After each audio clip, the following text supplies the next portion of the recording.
व्यवस्था और प्रधानमंत्री के जो वादे किए उनका एक भी पूरा नहीं होना, आज किसान आत्महत्याएं कर रहे हैं। क्या हो रहा है?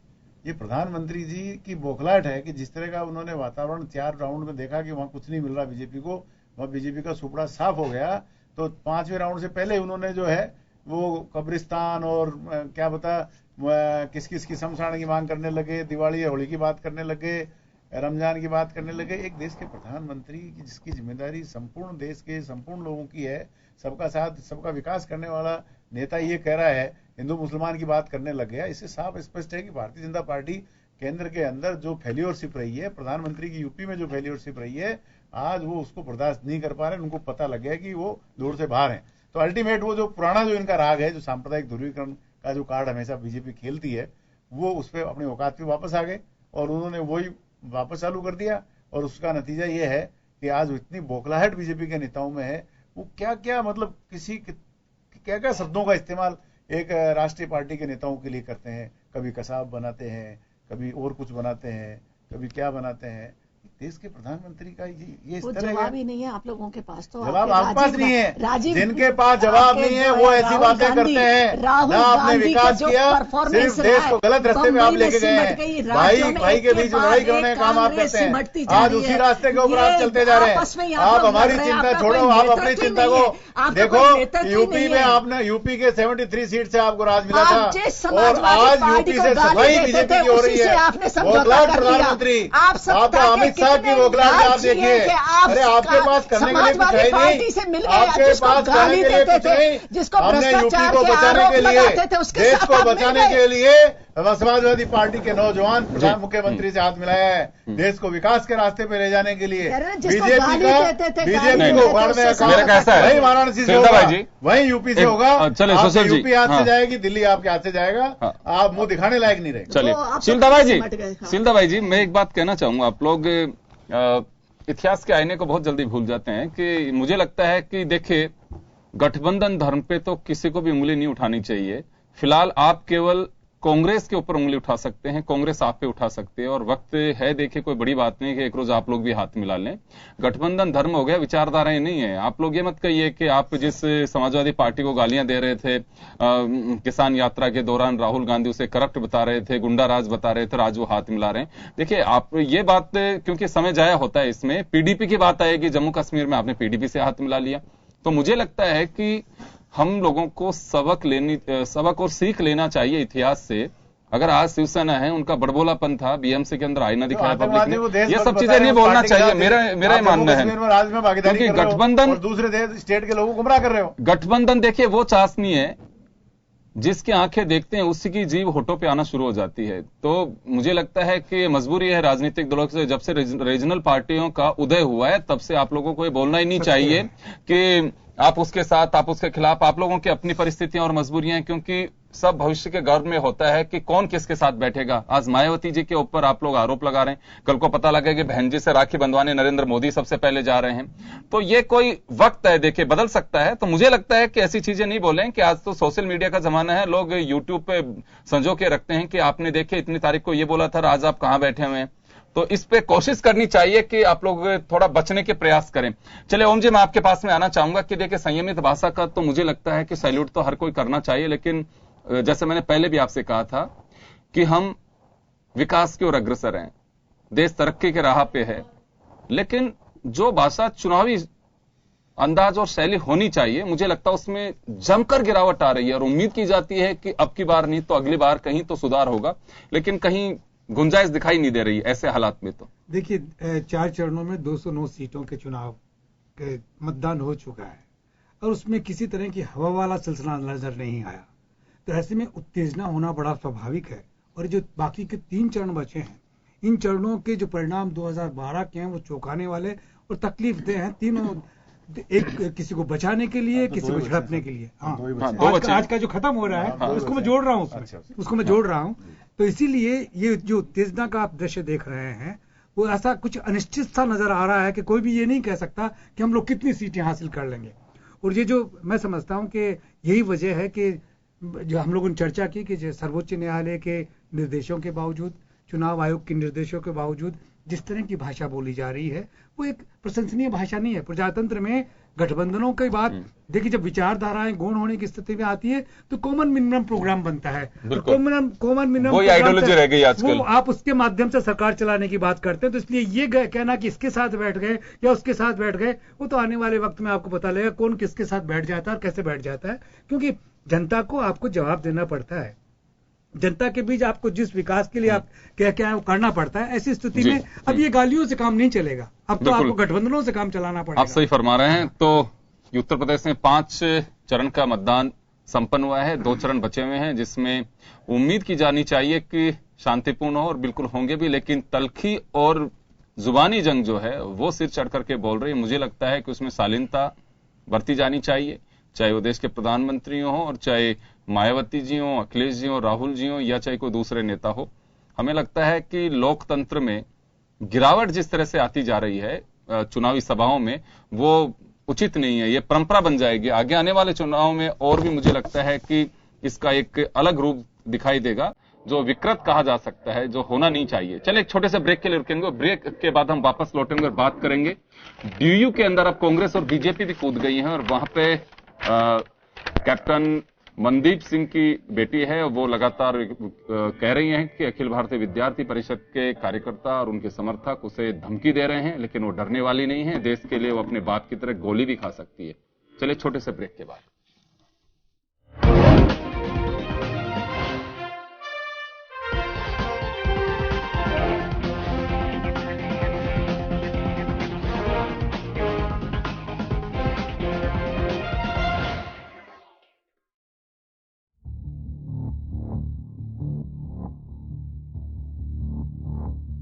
खबर जो कभी बताती है सच तो कभी कराती है एहसास।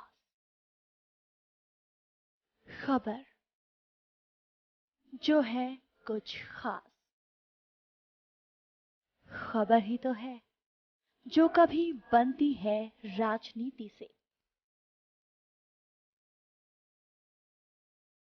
तो कभी व्यापार से, कभी आती है खेल से तो कभी मनोरंजन से, कभी खुशी से तो कभी गम से। हाँ, खबर ही तो है। खबर थमती नहीं और ना ही थमेंगे हम, क्योंकि हम हैं जन टीवी, जन जन की आवाज।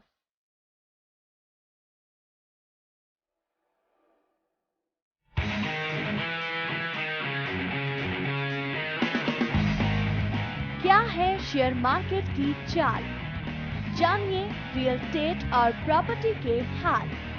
सोना चांदी और कमोडिटी बाजार सीधे आप तक, हर बिजनेस की होगी हर बात। देखिए बिजनेस हलचल सिर्फ जन टीवी पर। जिंदगी का हर पहलू दिखाता है जन टीवी। शख्सियतों से होती है मुलाकात, बहती है सुरों की गंगा राग और ताल के साथ। मन को पावन करता तीरथ, भुलाता सारा अभिमान। हम करते हैं नारी युग का सम्मान, जगमगाते हैं मनोरंजन का संसार, लगाते हैं यादों का अंबार।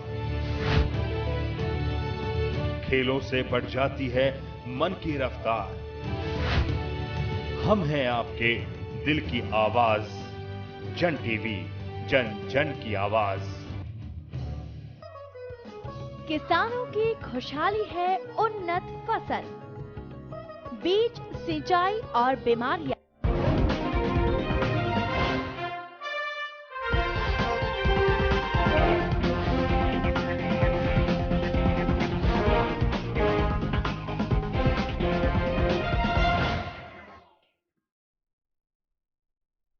ब्रेक के बाद एक बार फिर आपका स्वागत है। आप देख रहे हैं खास खबर और हम चर्चा कर रहे थे ब्रेक से पहले 5 चरण के मतदान पर उत्तर प्रदेश में, और अब बात करेंगे दिल्ली यूनिवर्सिटी के रामजस कॉलेज में, जहां पर हंगामा और विद्यार्थी परिषद के कार्यकर्ताओं और आयशा के बीच हिंसक झड़प हुई।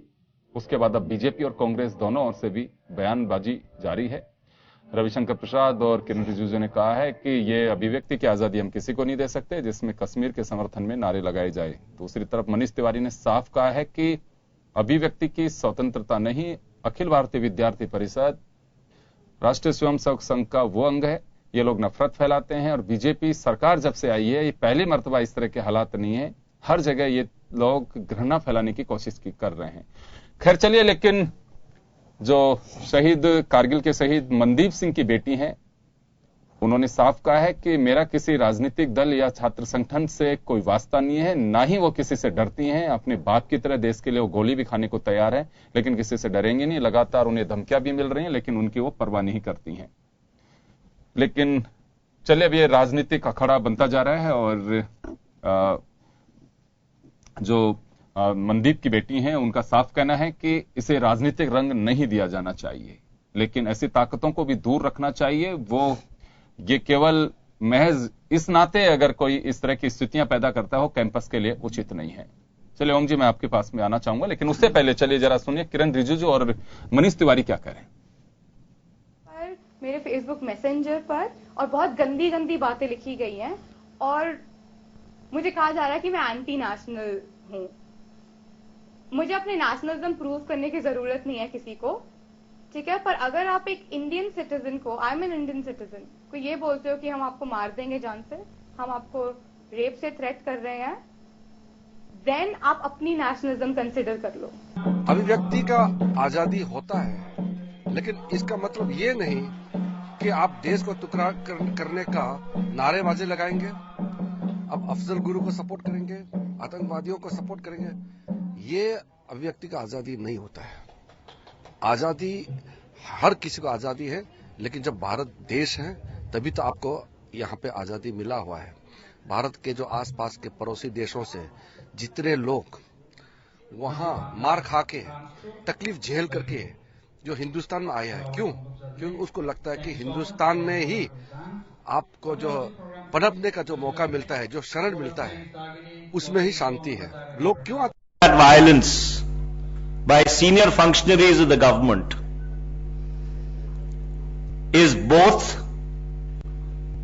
fascist and it displays the arrogance of power. This violence would not have been possible if elements of the ABVP would have known that the Delhi police will become a silent bystander. So that is what emboldens people who otherwise are completely cowardly in their conduct to try and intimidate. चलिए, अभी आपने सुना गुल मेहर वो साफ कह रही हैं कि उन्हें धमकियां मिल रही हैं, लेकिन उस दिन उमर खालिद पे अगर पथराव होता तो समझ में आता है कि उमर खालिद वहां पे था, लेकिन उमर खालिद वहां पे नहीं था। और उसके बाद जो छात्र थे उन पे हमला किया गया है वो उचित नहीं है। चलिए हम चर्चा शुरू करते हैं। और आपने सुना किरण रिजिजू और मनीष तिवारी को भी। ओम जी, कैंपस राजनीति के अखाड़े बनते जा रहे हैं और पहले भी विवाद हुआ था इसी तरह से कश्मीर की आजादी के नारे लगाने पर, और एक बार फिर उसी तरह की स्थिति बनती जा रही है वहां पे। नहीं योगेन जी, ये कश्मीर के नारे वाला सिलसिला तो एक एलिगेशन है और सचमुच में ये जो सेमिनार हो रहा था वो था कल्चर ऑफ प्रोटेस्ट, मतलब बड़ा ही एक एकेडमिक डिस्कशन का सिलसिला था जिसको कि रोकने का प्रयास किया गया। और जेएनयू के जो दो स्पीकर यहाँ पर आने वाले थे, जिनको कि शहला रशीद और Umar Khalid, they are known, वो दोनों वहां पर पहुंचने वाले थे।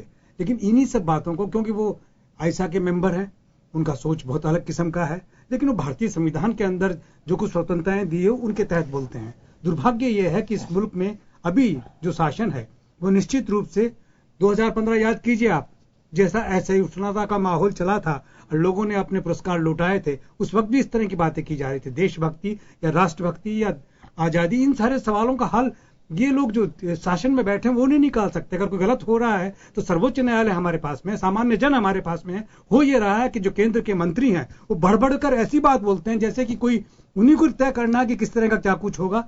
देखिए, उच्च हायर एजुकेशन या यूनिवर्सिटी एजुकेशन जो है वो एकेडमिक डिस्कशंस के लिए होती है और इसीलिए यूनिवर्सिटीज बनाई जाती हैं। और इस बात के लिए जेएनयू विख्यात रहा, राजस्थान विश्वविद्यालय विख्यात रहा। हम लोग उस वक्त चर्चा करते हैं, मुझे याद है कि सन 70 में जब यहाँ पर इस विश्वविद्यालय में हम पढ़ रहे थे, हम भी अध्यक्ष हुआ करते थे, सब कुछ। ये कालीचरण सराफ जो हमारे मंत्री हैं वो भी कुछ हुआ करते थे। हम लोग कहते थे कि सत्ता गोली की नाल से निकलती है। अब इस तरह की बातों को एकेडमिक तरीके से कैसे डिस्कस किया जाए, तो ये बर्दाश्त का सिलसिला होना चाहिए। दुर्भाग्य से अखिल भारतीय विद्यार्थी परिषद के लड़के जिस तरीके से आगे बढ़ बढ़ के जिस तरह की बात कर रहे हैं, ये छात्रों का कल्चर नहीं है।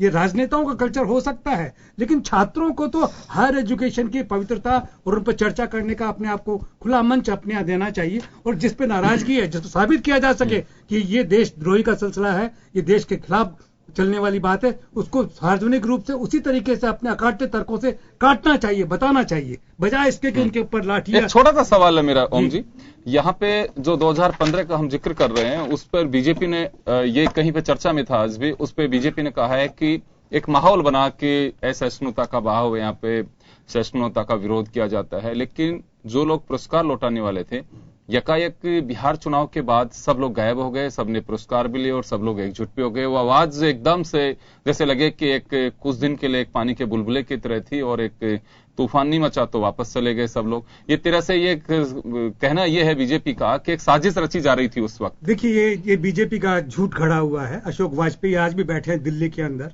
उनके साथ के लोग भी आज भी बैठे हैं, बड़े बड़े साहित्यकार बैठे हो जिनके नाम में भी दोहराने की कोई आवश्यकता नहीं है, जिन लोगों ने इस तरीके से अपने आप कहीं सरेंडर नहीं किया। और उसके बाद में कर्नाटक में जिस तरीके से एक साहित्यकार की आत्महत्या का सिलसिला हुआ, हत्या का सिलसिला हुआ, महाराष्ट्र में सिलसिला हुआ, ये सारी बातें पता है। एफआईटी को लेकर के, फिल्म फेडरेशन उसको लेकर के सारा उस पर जो लोगों की नाराजगी हुई, गोविंद निलानी जो सेंसर बोर्ड के चेयरमैन में, उनको लेकर के नाराजगी हुई।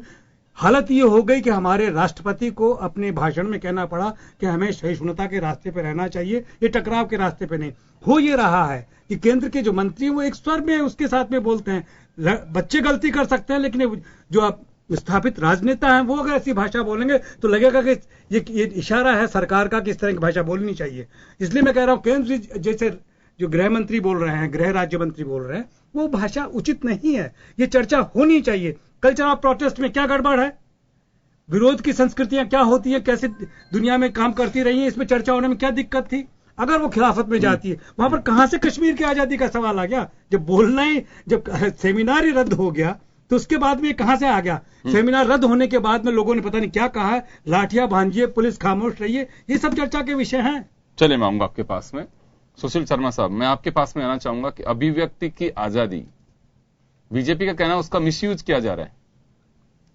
देखिए क्या है, लोकतंत्र की सबसे बड़ी ताकत यही है कि पक्ष और विपक्ष दोनों को अपनी बात रखने का मौका मिले, दोनों की बात सुनी जाए, सहमति असहमति दोनों स्थानों को जहां मौका मिलता है बराबरी का, वही लोकतंत्र है। और उस लोकतांत्रिक प्रक्रिया को आप, एक व्यक्ति आपके हाँ में हाँ नहीं मिला रहा है और वो अपनी बात अपने तरीके से कहना चाहता है, तो आप उसकी आवाज को कुचल देना चाहते हैं। तो ये इस समय जो यूपी दिल्ली के नजदीक है, यूपी में चुनाव चल रहे हैं, और जो एक वातावरण, जो आप इसको इस तरह से मत लीजिए सारा नागपुर से तय होकर सारा कार्यक्रम इनका चलता है और यूपी के पिछड़ रहे हैं। मोदी जी जिस तरह की भाषाएं कर रहे हैं, जिस तरह की बातें कर रहे हैं, जिस तरह का सांप्रदायिक ध्रुवीकरण करने की बात कर रहे हैं, उसी तर्ज पे ये विश्वविद्यालय को इन्होंने जो है अखाड़ा बनाया, जबकि दिल्ली यूनिवर्सिटी में कभी ऐसा हुआ नहीं है। जेएनयू के अंदर बहस होती है, सारा काम होता है और इसमें ऐसे विषय भी नहीं थे। आपने देखा जिस तरह टीवी पे मीडिया ने जो दिखाया, जिस तरह पुलिस वालों ने लाठीचार्ज किया, जिस तरह एबीवीपी के गुंडों ने जो वहां गुंडागर्दी करी और जिस तरह हमले किया लोगों के ऊपर, जिस तरह मर्डर की धमकियां, बलात्कार की धमकियां जिस तरह दी जा रही हैं, एक ऐसा दूषित वातावरण बना करके लोगों को एक तरफ खड़े कर देना है, जिससे वो उनको एक तरीके से दोषी साबित कर देना है कि नहीं नहीं राष्ट्रवाद के नाम पे। अरे भैया, राष्ट्रवाद में देश में आजादी का आंदोलन तो आपको कोई योगदान ही नहीं है। आप तो अंग्रेजों की गुलामी कर रहे थे, अंग्रेजों की जासूसी कर रहे थे, आप और आपके नेता। आप राष्ट्रवाद किसको सिखा रहे हो? आप देश की जनता को भ्रमित करना, गुमराह करना और अपनी बात को अपने तरीके से जबरदस्ती मनवाना का जो तरीका बीजेपी ने अपनाया है, बिल्कुल ये गलत है।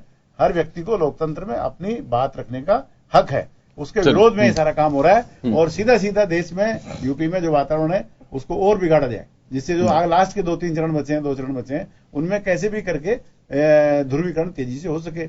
अल्टीमेट प्रधानमंत्री जी, अमित शाह और एबीवीपी, ये सब एक ही थैली के चट्टे बट्टे हैं। और सब अपने अपने तरीके से काम कर रहे हैं और देश की जनता इनको समझ गई। चलिए कुलवाल साहब, आपके पास में आना चाहूंगा मैं कि कैंपस की राजनीति में क्या राजनीतिक दलों का दखल उचित है? और किरण रिजिजू कह रहे हैं कि मेहर के दिमाग में कोई ना कोई जहर घोल रहा है, वो दूसरे की भाषा बोल रही हैं। देखिए योगेंद्र जी, सबसे पहले तो ये सोचना चाहिए कि यूनिवर्सिटी वगैरह में ये छात्र संघ के चुनाव में राजनीतिक पार्टियां जिस जगह से इंटरफेयर करती है और वो उसको राजनीतिक रूप देना चाहती है कि देखो हमारी पार्टी चुनाव जीत के आई है, वो तरीका एकदम गलत है। और ये सब उसी के परिणाम है कि आज जो दिल्ली डीएनए में, डीएन यूनिवर्सिटी में और रामजस में जिस प्रकार की बात हुई, आप ये देखिए कि दिल्ली में जो पुलिस है वो भारतीय जनता पार्टी की पुलिस है, वहां पे स्टेट की पुलिस नहीं है। और जिस ढंग का वहां हम लोगों ने टीवी के माध्यम से देखा है, वो भी बीजेपी की नहीं है, केंद्र सरकार की नहीं, है। हाँ वो बीजेपी के राज है ना केंद्र में, तो सरकार भी उनकी होगी ना, उसकी पुलिस भी उनकी होगी, एनडीए का राज है। तो उसके अंदर हमने टीवी में देखा और हमने कुछ नहीं देखा, उसके आगे हमने कुछ नहीं देखा। जिस ढंग से वहां पे पहले छात्रों में आपस में गुत्थम गुत्थी होती है और उसके बाद पुलिस वहां प्रवेश करती है और पुलिस प्रवेश करके जिस ढंग से विद्यार्थी कार्यकर्ताओं को हटा के और पुलिस ने आके बीच में जब लाठीचार्ज किया है, वो लाठीचार्ज से लगता है कि ये केंद्र सरकार के इशारे पे लाठीचार्ज हुआ है। और मुझको एक चीज समझ में नहीं आती, अभी मैंने देखा था कि गृह राज्य मंत्री जी, वेंकट नायडू जी, इनके कई रविशंकर जी, समित पात्रा जी, ये नेता, इनको जरूरत क्या है यूनिवर्सिटी के अंदर बोलने की? अगर सरकार को अगर किसी भी चीज से सख्ती से निपटना है तो पुलिस के पास पूर्ण रूप से शक्ति है, वो निपटे। मगर इस प्रकार की मुझे बड़ा शर्म आती है यहाँ बोलते हुए कि वो दो स्टूडेंट्स को दिखा रहे हैं, वो कह दिए कि मेरे को रेप की बात कर रहे हैं, दूसरा वो कह रही है पूरण सिंह, एक लड़की दूसरी वो कह भारद्वाज, वो कह रही है मेरे को रेप की बात कर रहे हैं। बहुत शर्म आती है अपने आप पे, इस प्रकार की एक यूनिवर्सिटी में पढ़ने वाली बातें, इस प्रकार की स्थिति वहां पैदा हो जाए तो सरकार को सोचना चाहिए कम से कम ये यूनिवर्सिटी में जो चुनाव होते हैं ये राजनीतिक दल बल के आधार पे नहीं हुए चुनाव नहीं। लेकिन अभी जो पोजीशन बनी हुई है वो तो थोड़ी डिफरेंट है। हाँ, ये बात सही है आपकी कि राजनीतिक रंग दिया जा रहा है। वो छात्र संगठन जो है जिस काम के लिए उन्हें काम करना चाहिए था, एक वहां पे इसमें मैं बोलना चाहूंगा, देखिए जिस तरह से घटनाक्रम को क्रिएट किया गया, जिस तरह से पुलिस का इन्वॉल्वमेंट, जिस तरह से अखिल भारतीय विद्यार्थी परिषद और आरएसएस के लोगों ने जिस तरह मारापीटी करी, और जिस तरह आज आप देखो पूरे चैनल्स पे ये डिबेट हो रही, मतलब बीजेपी अपने उद्देश्य में सफल रही है कि वो एक ऐसा ध्यान लोगों का यूपी के चुनाव से हटा के, यूपी में जो चल रहा है उसे हटा के एक तरफ पूरे देश में इस तरह की अलग तरह की बहस शुरू करा दी।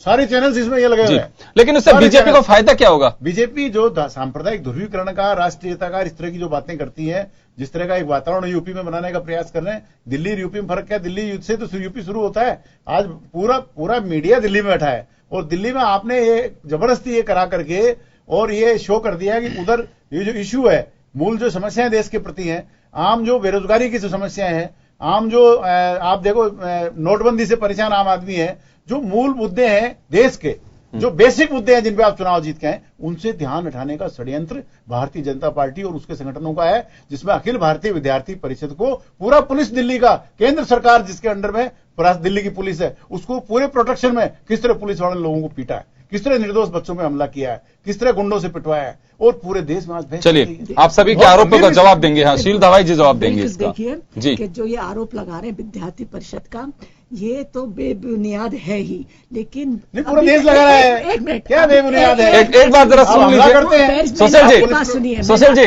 जवाब तो सुनिए, जवाब सुनिए। हाँ, अभिव्यक्ति की आजादी का मतलब ये कदापि नहीं है कि आप देशद्रोही की बात करें या कुछ इस तरह के। सेमिनार तो हुई नहीं ना, पहले कैंसिल हो गई थी सेमिनार पहले तो। से ही, मतलब जिस तरह से देशद्रोही की बात कर रहे हो, जो लोग उसमें स्टूडेंट्स, आप कैसे कह सकते हैं क्या पहचाने के विद्यार्थी परिषद के, कौन लोग यहाँ पर कैंसिल हो गए प्रोग्राम, वो आप वहाँ पर नारे लगा रहे हैं या पाकिस्तान के नारे लगा रहे हैं। अगर यही घटनाक्रम किसी दूसरे देश में होता तो आज अंजाम दूसरा होता। नहीं, नारे लगे क्या पाकिस्तान के वहां पर? नारे लगे हैं क्या? मैं क्या लग रहे हैं क्या? अभी सवाल लगे क्या? अभी सवाल लगे क्या किसी आप दूसरे देश में होती शील तो दावे ये जी, स्थिति आप आज झूठ वहाँ मत पर बोलिए, है। सच्चाई के साथ बोलिए तो बोलो। अभी आप जो बात बोलिए गलत बोलिए। सच्चाई के साथ अरे मैं बोल पाकिस्तान रही के आतंकवादी से तो आप मिले हो, चलिए। आपकी सरकार मिली हुई है। एक बात आप सुन कैसी बात लीजिए। बोल रहे हो? नहीं, नहीं, नहीं। जम्मू कश्मीर में जिसके साथ सरकार बना रही है वो आतंकवादी संगठन से मिली हुई है। महबूबा आप कैसे बोले इस बात को? देशभक्त बता रही है, कैसे बात बोल रहे हो? चलो एक बार सुनिए तो सही, एक बार शील दवाई जी को सुनिए, एक बार सुन लीजिए, नहीं तो ये कहेंगे कि चारों तरफ इतने नहीं, नहीं, नहीं। उनके बीच में मुझे बोलने हम भी इनकी नहीं बहुत देते। इनकी आप हम बोलिए बहुत शील सम्मान दवाई करते जी। हैं। नहीं नहीं शील हमें दवाई सम्मान बहुत करते हैं। सम्मान चल की नहीं है। अपने लॉजिक क्या शील जी बोलिए, आप बोलिए, बिल्कुल बोलिए आप। मैं कह रही हाँ हूँ कि जी, अभिव्यक्ति के नाम, आजादी के नाम पर ये कदापि नहीं है कि आप कुछ भी करते रहें। वहाँ पर जो स्टूडेंट्स आए वो भी कोई पहचान नहीं है कि विद्यार्थी परिषद के हैं। जो जिन लोगों का एक उद्देश्य ये है कि देश में अराजकता फैले, दूसरी पार्टियां जिस तरह से भारतीय जनता पार्टी काम कर रही है, जो केंद्र में काम कर रही है, जो बार बार ये यूपी चुनाव की बात कर रहे हैं, इनको लग रहा है कि हमारा आधार खत्म हो रहा है। आपका आधार खत्म नहीं अराजकता की बात हमारे को लगा रहे हो आप? नहीं अराजकता आप हमारे को लगा रहे हो? हर कोई अराजकता नहीं कर रहे। अराजकता करने का पावर आपके पास है, गुंडागिरी करने का पावर हम ही का आरोप लगा रहे हो आप स्टूडेंट की बात करते हो, राजनीति पार्टी बात करने लगे आप। नहीं हमारे पे कैसे लगा रहे हो आप अराजकता? आप पार्टी की बात, आप पार्टी लेवल की बात मत कीजिए, स्टूडेंट की बात कीजिए आप वहाँ पर। मैं स्टूडेंट्स की बात कर रही हूँ वहाँ पर। पार्टी लेवल के लिए बोला आपने। जवाब तो सुनिए, जवाब तो सुनिए, बोलिए बोलिए शील जी आप बोलिए। तो बिल्कुल ये कोई भी बर्दाश्त नहीं करेगा, कोई भी भारतीय नागरिक या भारतीय कोई जो भी स्टूडेंट्स है वो कोई भी इस बात को सहन नहीं करेगा कि वहाँ पर इस तरह की भाषा का प्रयोग किया जाए। हम भी नहीं करेंगे। हाँ, जी जी जी जी और जी। मैं इस बात हाँ, बोलिए, का भी बोलिए। समर्थन नहीं करती कि अगर देश कोई आपको सम्मान देता है तो आप उस सम्मान को लौटाते हैं। ये भी मैं बिल्कुल इस बात के बिल्कुल फेवर में नहीं हूँ कि इतने बड़ा सम्मान पुरस्कार का अपमान किया जाए। और ये सब सोची समझी साजिश के तहत है। जितने भी जो लोग थे, जितने भी लोग जिन्होंने ये लौटाया है, वो सब आपस में उनके साजिश के तहत ही यहाँ पर किया गया। नहीं बात अभी आप पृष्ठभूमि में चर्चा कर रही हैं। वो बता रही हूँ। बताइए तो मैं ये समझती हूँ कि इस तरह का कोई भी नागरिक, कोई भी स्टूडेंट हो, चाहे छोटे से लेके तो बड़े थे, अगर इस तरह की वहां पर भाषा का प्रयोग होगा, देशद्रोह की बातें की जाएंगी, तो इसको कोई भी बर्दाश्त नहीं करेगा। और जहां तक पुलिस की बात है, तो अगर वहां पर माहौल बिगड़ रहा है तो पुलिस का तो दायित्व बनता है कि वो वहां पर शांति स्थापित करे। अगर वहां से दूसरे पक्ष की तरफ से भी अगर कुछ हुआ है तो लाठीचार्ज भी करना पड़ता है, कंट्रोल करने के लिए लाठीचार्ज भी करना पड़ता है। इसमें कोई गलत बात भी नहीं है। चलिए लाठीचार्ज करना पड़ता है, ये बात लॉ एंड ऑर्डर को लॉ एंड ऑर्डर बनाए रखने के लिए लाठीचार्ज भी करना। तो शील जी ये तो तय माना जाना चाहिए कि कभी लाठीचार्ज जो किया जाता है वो पुलिस गैर वाजिब तरीके से नहीं करती है, हमेशा वाजिब होता है तभी करती है। जब आप लोग कभी प्रतिपक्ष में होंगे या किन्हीं राज्यों में हैं तो वहां इस बात का ख्याल रखना चाहिए कि पुलिस की जाति का आरोप नहीं लगना चाहिए। क्यों पुलिस तो देखिए जो उसको लगता है लॉ एंड ऑर्डर दोनों को जो अगर आपको मेंटेन करना है तो उसके लिए डंडा उठाना ही पड़ेगा। ये आप जस्टिफाई कर रहे हैं इस बात को? बिल्कुल, लॉ एंड ऑर्डर अगर बिगड़ता है। हाँ तो विधायक के साथ मारा ना थाने में, तो वो भी तो लॉ एंड ऑर्डर के तहत ही मारा होगा उसको भी। तो आप बोलिए ना कि विधायक को राजस्थान में मारा, किसी ने मारा ना। एक एक सवाल लेना कैसे बात बोल रहे हो आप? कैसे बात बोल रहे हो आप? एक दलित विधायक को मार रहे हो और आप बोल रहे हो उसे सपोर्ट कर रहे हो आप पुलिस। गलत बात है। कह के जाए वो अलग विषय, उस पर चर्चा करेंगे हम 2 दिन बाद। रिपोर्ट आ जाएगी उसके बाद चर्चा करेंगे। उसकी रिपोर्ट आएगी जब चर्चा करेंगे। अब उसमें टाइम जाया करने का कोई फायदा नहीं है। मैं ये जानना चाहूंगा सैनी साहब आपसे कि क्या वास्तव में आजादी की अभिव्यक्ति किस माफ करेगा जो आजादी है हमें, उसमें कहीं ख्याल भी रखना चाहिए कि हम किस तरह से बात कर रहे हैं। कहीं पे ऐसा तो नहीं कहीं भावनाओं में बह करके कई बार इस तरह की स्थितियां बनती हैं कि जिसको लेकर के बेवजह का एक विवाद तो होता ही है, लेकिन बोलने में अगर कहीं ऐसा लगता है कि राष्ट्रद्रोह की भाषा है या कश्मीर के समर्थन की कोई बात की जाती है तो उसे संयम रखना चाहिए या वहां पे थोड़ा ध्यान रखना चाहिए। मैं इसको आपको दर्शन की एक जो हमारा दर्शन का इतिहास है उसके कुछ 2-4 वाक्य बताना चाहता हूं कि हमारे यहाँ तर्क से चीजें स्वीकार की जाती थी, दर्शन की बुनियाद है। जब से इस पर ऐतराज का सिलसिला प्रारंभ हुआ, तो कुंभ के मेले में हम देखते हैं अलग अलग अखाड़े आते हैं, अलग अलग शिव मत के और वैष्णव मत के, और उनके जो लड़ाई झगड़ों के सिलसिले हैं ये हमारी कल्चर के विपरीत है। हमारी कल्चर सबको सुनने में, तर्कसंगत बात को मानने के लिए स्थापित रही है और पूरी दुनिया में इसका सम्मान किया जाता है। वो की बात, उसी बात को आधार बनाकर संविधान में ये जो अभिव्यक्ति की आजादी को दर्ज किया गया है वो वैसी ही बात है। इसीलिए साहित्यकारों ने जिस सवाल को उठाया था उस वक्त 2015 में, वो सहिष्णुता के सवाल को उठाया था कि आपको सुनना चाहिए। सुनने से पहले ही, सेमिनार होने से पहले ही एक अच्छे विषय पर जिसपे कल्चर ऑफ प्रोटेस्ट यानी विरोध की संस्कृतियां क्या हैं, इनके माध्यम से कैसे क्रिएटिव काम हो सकता है, कैसे अराजक काम हो सकता है, इस पे चर्चा होने से पहले ही अगर आप इस तरह का विरोध प्रदर्शन करते हैं। और मैं आपको बता दूं, भारत की राजनीति में जो 4-5 स्टूडेंट संगठन है, युवजन सभा, SFI, AISF और बाद में NSUI और ABVP, ये 2 संगठन NSU